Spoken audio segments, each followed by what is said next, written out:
যারা যারা কেটিজেনে কাজ করছেন তারা কিভাবে কেটিজেনের কেটে ওটা কিভাবে উইথড্র করবেন দেখে নিন। ফার্স্ট অফ অল এয়ারড্রপ আসবেন, আসার পরে এখানে দেখেন ডিপোজিট টু এক্সচেঞ্জ, এর উপর ক্লিক করে দিবেন। আপনার যদি 1 কেটে থাকে 2 কেটে থাকে তাও প্রবলেম নাই, বাইন্যান্স সিলেক্ট করবেন, কন্টিনিউতে ক্লিক করবেন। এখন হচ্ছে আপনার বাইন্যান্স ইউআইডিটা দিবেন, এরপর হচ্ছে অ্যাড্রেসটা দিবেন, মেমোটা দিবেন।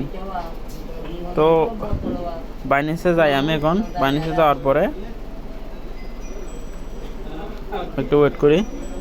এরপর হচ্ছে এখানে ওয়ালেট আসবো, ওয়ালেট আসার পরে আপনি স্পটে চলে আসবেন, এখানে স্পটে ক্লিক করবেন, ক্লিক করার পর ডিপোজিটে ক্লিক করবেন, ক্লিক করার পর এখানে সার্চ করবেন কেটিজেন, এতে কেটিজেন চলে আসছে, এর উপর ক্লিক করে দিবেন। ক্লিক করার পরে আপনি টনকেনে ক্লিক করে দিবেন। এরপর হচ্ছে আপনার ডিপোজিট অ্যাড্রেস যেটা ওটা কপি করে নেবেন, কেডি মেমো এটা কপি করে নেবেন। কপি করার পরে দুটো কপি করে নিয়ে আগে আমি আবার যাই,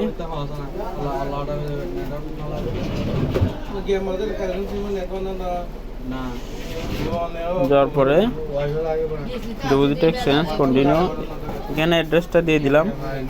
এরপর হচ্ছে আমার কেটি মেমোটা দিয়ে দিচ্ছি। এবার হচ্ছে বাইন্যান্স ইউআইডিটা দেওয়া লাগবে উপরে। আপনার বাইন্যান্স ইউআইডিটা কোন জায়গায় পাবেন?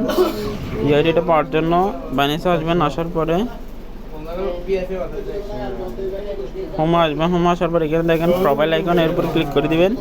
ক্লিক করার পর এখানে ক্লিক করবেন, ক্লিক করে এখানে দেখেন আপনার ইউআইডিটা কপি করে নেবেন, কপি বাটন আছে, এর উপর ক্লিক করে দিলে কপি হয়ে যাবে। কপি হওয়ার পরে আবার আপনি কেটিজেন এর ভিতর যাবেন, আবার যাওয়ার পরে ওই বাইন্যান্স ইউআইডির জায়গায় আপনি ওই বাইন্যান্স আইডিটা দিয়ে দিবেন। আর অবশ্যই আপনার বাইন্যান্স অ্যাকাউন্টটা কেওয়াইসি কমপ্লিট করে নেবেন। যদি কেওয়াইসি কমপ্লিট না করেন সেক্ষেত্রে আপনি টোকেনগুলো পাবেন না, যেটা বলে দিলাম। তো বাইন্যান্স ইউআইডি দিলাম, আবার এগুলো দিচ্ছি, অ্যাড্রেসটা দিলাম, মেমোটা দিলাম, মেমোটা দেন হচ্ছে সেন্ডে ক্লিক করবেন। সেন্ডে ক্লিক করার পর আই কনফার্ম এটাতে ক্লিক করে দিবেন। ক্লিক করার পর ব্যাগে ক্লিক করে দিবেন। আপনার সকল কাজ শেষ, আশা করি বুঝতে পারছেন। এবার দেখা যাক যদি ভুলবশত বোনাস টোনাস দেয় ডক্সের মতো, তাহলে তার লস নেই আমাদের।